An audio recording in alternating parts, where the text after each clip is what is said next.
Hi everyone, welcome back to my channel. तो आज की क्लास में हम डिस्कस करने वाले हैं 2024 के previous year questions.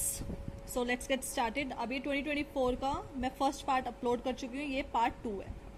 Okay, 31st question, the two nation theory was advanced by which of the following party? Janata Dal, Muslim League, socialist party, Swatantrata party. Two nation theory, two nation theory कौन सी पार्टी ने दी थी ये theory? It was Muslim League. Important question, Muslim League. Okay, अब ये कौन से चैप्टर से लिया गया? चैप्टर 1 से। टू नेशन थ्योरी किसने की है? Advanced bye Muslim league. Star question, remember this. Okay, with the help of Muslim league. अब मुस्लिम लीग ने क्या बोला? इंडिया को डिवाइड करो दो हिस्सों में, एक तरफ इंडिया, दूसरी तरफ पाकिस्तान। किस बेसिस पे? On the basis of religion. Hindus का देश कौन सा हो जाएगा? इंडिया। और पाकिस्तान का देश क्या हो जाएगा? Muslim. Okay, so this is important question. Let's move to the next question. Who was known as frontier Gandhi? Frontier Gandhi किसको बोलते हैं? He was Khan Abdul Gaffar Khan. ये भी चैप्टर 1 से लिया गया है। अब खान अब्दुल गफर खान ये एक ना लीडर थे नॉर्थ वेस्टर्न फ्रंटियर प्रोविंस के। ओके, अब जब हमारा देश दो हिस्सों में डिवाइड हो रहा था, इंडिया और पाकिस्तान में, ये बहुत ज्यादा अगेंस्ट थे। ये नहीं चाहते थे कि इंडिया के दो हिस्से हो, ये नहीं चाहते थे कि इंडिया का पार्टीशन हो, तो ही वॉज अगेंस्ट इट। लेकिन इवेंचुअली क्या होता है? पार्टीशन तो होता है। ठीक है, तो याद रखना, इनको फ्रंटियर गांधी बोला जाता है। खान अब्दुल गफर खान को। ये लीडर क्या है? नॉर्थ वेस्टर्न फ्रंटियर प्रोविंस के। और फ्रंटियर गांधी क्यों बोला जा रहा है? क्योंकि he was a follower of Mahatma Gandhi. He believes in Mahatma Gandhi policies. This is a main reason. Next question, match the following. Okay, अब मैच द फॉलोइंग है, आपको बताना है कौन सी लीडर ने कौन सी पार्टी बनाई है या उस पार्टी से रिलेटेड है। अब फर्स्ट है भारतीय जनसंघ। भारतीय जनसंघ किसने फॉर्म की थी? It was Shyama Prasad Mukherjee. Okay, star question, all of them are star question. Shyama Prasad Mukherjee. अब नेक्स्ट क्या है हमारी? स्वतंत्रता पार्टी। स्वतंत्रता पार्टी किसने बनाई है? मीनू मसानी ने। ओके, नेक्स्ट इज प्रजा सोशलिस्ट पार्टी। ये किसने बनाई है? Ashok Mehta. Now one is left, communist Party of India. ये किसने बनाई है? एस.ए. Dange. एस.ए. Dange. This is important question. Okay, now इसके अलावा आपको और भी जितने भी लीडर्स हैं ना, उन सबको याद रखना है। जैसे भारतीय जनसंघ में श्यामा प्रसाद मुखर्जी क्या थे? Founding member. भारतीय जनसंघ बनी कब थी? 1951 में बनी थी। इसके अलावा लीडर कौन से हैं? दीनदयाल उपाध्याय, बलराज मधोक। और ये भी याद रखना है, जो भारतीय जनता पार्टी है आज के टाइम में, बीजेपी रूलिंग पार्टी है। बीजेपी के रूट्स देखे जाए वो कहाँ से आते हैं? भारतीय जनसंघ से। क्लियर? नेक्स्ट है स्वतंत्रता पार्टी। अब स्वतंत्रता पार्टी कब बनी है? 1959 में। लीडर्स कौन कौन से हैं स्वतंत्रता पार्टी के? सी राजागोपालचारी, के M Munshi, N G Ranga and Minoo Masani. We have done.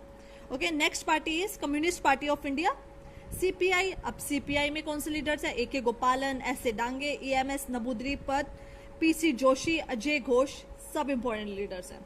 Okay, next socialist party. Socialist party में जयप्रकाश नारायण, अच्युत पटवर्धन, अशोक मेहता, आचार्य नरेंद्र देव, एस एम जोशी, राम मनोहर लोहिया, सब लोग। ओके, सारे के सारे लीडर्स इंपॉर्टेंट है, ये सब कुछ आपको याद रखना है। और ये क्वेश्चन लिया गया है चैप्टर 2 से। Let's move to the next question, 34। Who was the leader of anti caste movement and the founder of independent labour party? Easy question. Anti caste movement, caste movement के अगेंस्ट कौन थे? Ambedkar, B R Ambedkar. Easy question. इसके अलावा इन्होंने independent labour party बनाई। इसके अलावा और कौन सी पार्टीज हैं?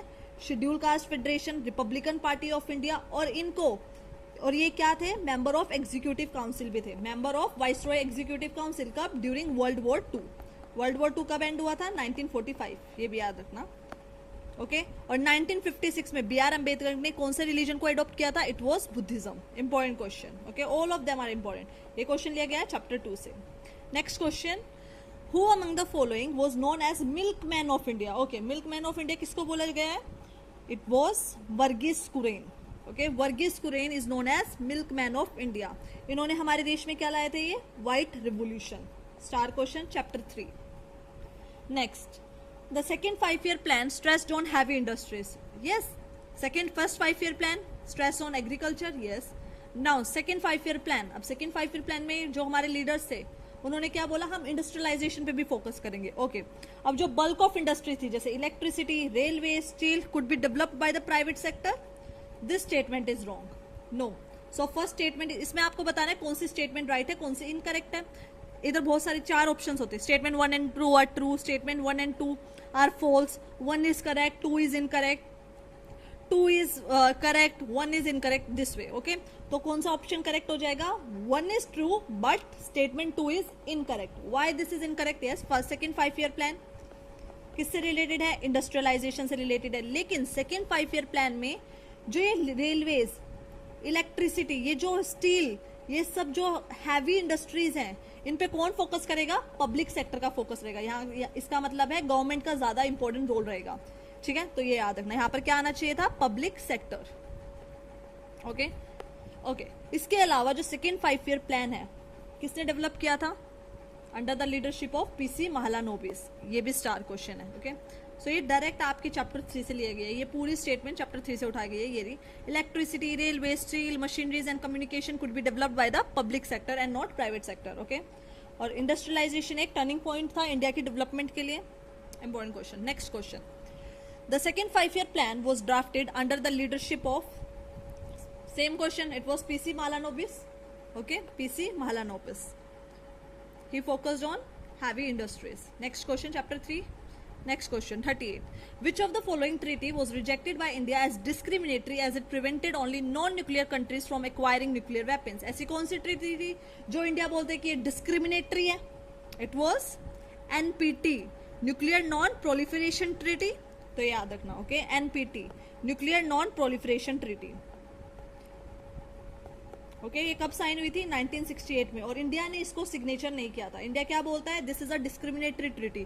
क्यों? जितनी भी पावरफुल कंट्री थी ना, जो 5 कंट्रीज जिनके पास न्यूक्लियर वेपन्स थे, वो बोलते हैं अब कोई और कंट्री वेपन्स को एक्वायर नहीं करेगी. तो इंडिया बोलता है ये क्या बात हुई? ये तो डिस्क्रिमिनेटिंग है नेचर में, तो इसलिए हमने इसको साइन नहीं किया.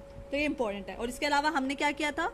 इंडिया ने न्यूक्लियर वेपन्स को टेस्ट भी किया है. तो we are a nuclear country now. तो ये भी याद रखना. Next question. Where was the first summit of NAM held? Non alignment movement की पहली समिट कहां पर हुई थी? Simple question. It was held in Belgrade. कब? 1961 में. Important question. ओके, और सबसे पहली बार कॉन्फ्रेंस कहां हुई थी? बेंडोंग में. ये भी इंपॉर्टेंट क्वेश्चन है. और कब हुई थी? 1955 में. ये क्वेश्चन चैप्टर 4 से लिया गया है. और इंडिया क्या था? Founding member of NAM. Star question. Next question. The Shimla Agreement of 1972 was signed between India and which of the following countries? Okay, India के अलावा, अब इंडिया तो था शिमला एग्रीमेंट में, अब इंडिया ने शिमला एग्रीमेंट किस कंट्री के साथ साइन किया 1972 में? It was between India and Pakistan. Okay, India की तरफ से कौन से लीडर थे? इंदिरा गांधी. और पाकिस्तान से Zulfikar Ali Bhutto. Clear? Next question. It is taken from chapter 4. नेक्स्ट question. Who proposed in the 1963 that old senior congressmen should resign from the office to make a way for younger party workers? ऐसे कौन से leader थे जिन्होंने बोला कि जो senior congressman है आप रिजाइन कर दो और यंगर पार्टी वर्कर्स को मौका दो, चांस दो, वो ऑफिस में अब काम करें? तो ये कौन थे? के कमराज. इंपॉर्टेंट. और इसी प्लान को क्या बोला जाता है? कमराज प्लान भी बोला जाता है. ओके, तो याद रखना. ये इन्होंने कब प्रपोज किया? 1963 में. इसके अलावा के कमराज ने मिड डे मील को भी इंट्रोड्यूस किया था स्कूल में. ये क्वेश्चन लिया गया चैप्टर 5 से. Next question. Who gave the strategy of non Congressism? Simple question. He was Ram Manohar Lohia. जितने भी पार्टी नॉन कांग्रेसिज्म मतलब अब इन्होंने एक स्ट्रेटेजी अपना इलेक्शंस जीतने के लिए. नॉन कांग्रेसिज्म, जितनी भी पार्टी थी ना, सब लोग क्या कर देती हैं? सब लोग इसका पार्ट बन जाते हैं. नॉन कांग्रेसिज्म मतलब वे पार्टीज जो कांग्रेस का पार्ट नहीं है. एक तरफ कांग्रेस, दूसरी तरफ क्या हो गई? Non Congressism, non Congress party जो कांग्रेस का पार्ट नहीं है. इसका मतलब ये एंटी कांग्रेस है. क्लियर? तो ये कहां से लिया गया है? चैप्टर 5 से. और ये स्ट्रेटेजी किसने दी थी? राम मनोहर लोहिया ने. Star question. And Ram Manohar Lohia कैसे लीडर है? ये भी याद रखना. ही was a socialist leader. Okay, socialist leader. Next. The Mandal commission was appointed by dash government at the centre. अब मंडल कमीशन को किसने अपॉइंट किया था? अब ये मंडल कमीशन कब आई है? 1979 में. अब इमरजेंसी के बाद कौन सी सरकार बनी थी अगर याद हो तो? जनता पार्टी. यस, तो जनता पार्टी ने ही क्या किया होगा? मंडल कमीशन को अपॉइंट किया होगा. तो आंसर इज जनता पार्टी. याद रखना. तो मंडल कमीशन को अपॉइंट किया गया था. मंडल कमीशन का काम क्या था? ये देखना कि बैकवर्ड क्लासेस कमीशन कौन सी है और फिर उस बेसिस पे ओबीसी रिजर्वेशन प्रोवाइड की जाएंगी. तो ये था मंडल कमीशन का प्लान. और ये कौन सी पार्टी लॉन्च करती है? जनता पार्टी. जनता पार्टी के अंडर ये कमीशन बनाई जाती है 1979 में. Okay, next question. 44. In 1974, nationwide strike by all the employees of the railways was led by which of the following leaders? अब रेलवेज के उधर भी स्ट्राइक चल रही थी. अब आपको पता है इधर बिहार में स्ट्राइक चल रही थी 1974 में, गुजरात में चल रही थी, और यहाँ तक कि जो रेलवेज थी वो भी स्ट्राइक पे थी. अब रेलवे स्ट्राइक पे क्यों थी? क्योंकि उनको क्या चाहिए था? एक तो उनको बोनस मिलना चाहिए, डिमांड कर रहे थे बोनस के, और इसके अलावा जो सर्विस कंडीशंस है ना उनको इम्प्रूव किया जाए, तो इसलिए नेशन वाइड स्ट्राइक हो रही थी. और ये किसने कराई थी? जॉर्ज फर्नांडिस ने. ओके, स्टार क्वेश्चन ये भी, जॉर्ज फर्नांडिस. ये क्वेश्चन चैप्टर 6 है. Next question, which of the following political party leader let the movement for the formation of Punjabi सभा. आप देखो पंजाबी सभा, पंजाब से रिलेटेड कौन सी पार्टी होगी इधर? अकाली दल. यस, अकाली दल भी ओल्डेस्ट पार्टी है अगर देखा जाए तो. अकाली दल कब बनी थी? 1920 में. और इन्होंने एक मूवमेंट लेड किया था ताकि क्या फॉर्म कर सके? ये पंजाबी सभा को फॉर्म कर सके. ये क्वेश्चन लिया गया चैप्टर 8 से. Next question, who among the following led the anti-Brahmin movement, worked for the Justice Party and also formed Dravidar Kazakam? Very important question. Now see, he was an anti-Brahmin. Okay, he was against Brahmin. Plus he formed Justice Party. Okay, he formed Dravidar Kazakam. Okay, now who was the leader? He was Pariyar. Okay, E.V. Ramaswamy Naikar. और इनको क्या बोला जाता है? He is also known as Pariyar. ये भी याद रखना है. ओके, इसके अलावा ही was a atheist. Yes, he doesn't believe in God, and he also started a self respect movement in 1925. Anti ब्राह्मण तो है ही, जस्टिस पार्टी के साथ भी काम किया, और इन्होंने लेटर अपनी खुद की पार्टी बनाई, DK party, Dravidar Kazhagam. Important question. And he was against Brahmins, और जो कास्ट सिस्टम था ना ये उसके भी अगेंस्ट थे. तो ये सारी बातें याद रखना. तो answer is 10. Next question, what does BAMCEF stand for? Simple question. ये BAMCEF ये किसने बनाया है? अगर देखा जाए तो कांशी राम ने. ये भी इंपॉर्टेंट क्वेश्चन है. ओके, ये भी एग्जाम में पूछा जा सकता है. कांशी राम ने. अब ये क्या है इसका मतलब? Backward and minority communities employees federation. Backward and minority communities employees federation. Okay, ये कब बनी थी? ये 1978 में. किसने बनाई थी? कांशी राम ने. इंपॉर्टेंट है organisation. Next, match the following. Okay, अब देखो इधर से काफी ज्यादा क्वेश्चन बनते हैं. चैप्टर 9 से लिया गया है ये वाला क्वेश्चन, चैप्टर 9 से लिया गया. अब यहाँ से काफी ज्यादा क्वेश्चन बनते हैं. अब 1989 के बाद ना बहुत ज्यादा ना 90s के टाइम पीरियड में बहुत सारी कोलिशन पार्टीज बनी थी. अब उस कोलिशन पार्टीज में क्या हो रहा था? एक साल के अंदर गवर्नमेंट गिर रही थी, कभी 2 साल के बाद गिर रही थी, ऐसे तो टेन्योर ना पूरे नहीं हो रहे थे. तो इस टाइम पीरियड में कौन से प्राइम मिनिस्टर बने हैं तो हमें ये बताना है. ओके, अब जैसे HD Deve Gowda, IK Gujral, VP Singh, Manmohan Singh, अब इनका टेन्योर देखो. ये सब मैच करना है आपको, इन्होंने कब कब गवर्नमेंट बनाई. ठीक है, तो ये सारी क्रोनोलॉजी आपको याद रखनी है.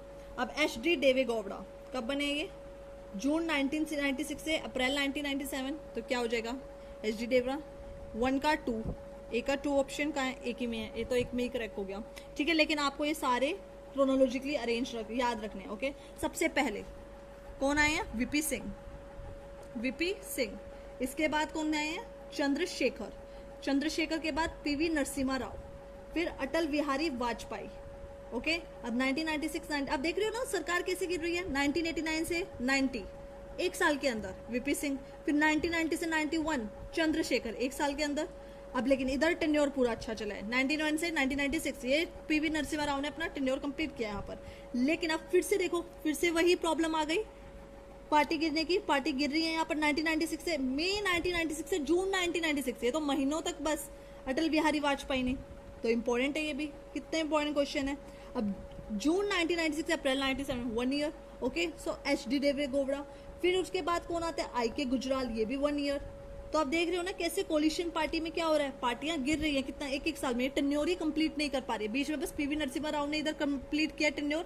तो 1990s का टाइम पीरियड थोड़ा डगमगाया हुआ था.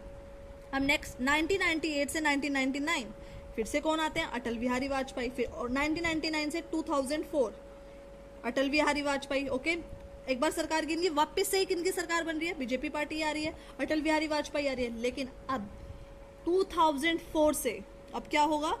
2004 से लेकर 2014 तक एक पार्टी रहती है. वो पार्टी कौन है? इधर INC.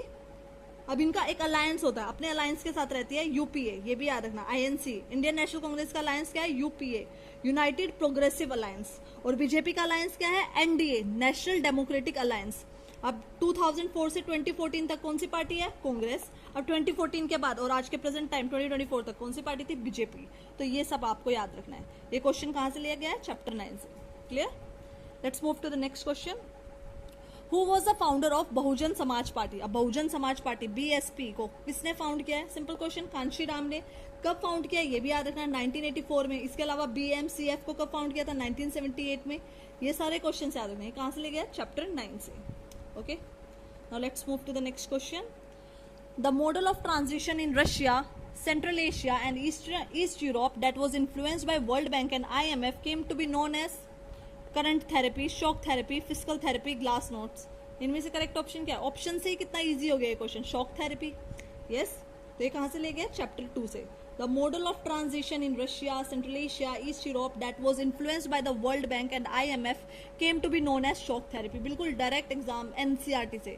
अभी आपने जितने भी क्वेश्चंस देखे, आपने देखा होगा सारे ही क्वेश्चन कहाँ से ले गए हैं? NCERT बेस्ड है, एक भी क्वेश्चन बाहर से नहीं। को अच्छे से रीड करना है। और अगर आपको मेरी क्लासेस ज्वाइन करनी है तो आप मुझे डायरेक्टली मैसेज भी कर सकते हो। Okay, thank you so much. Hope so आपको लेक्चर अच्छा लगा होगा।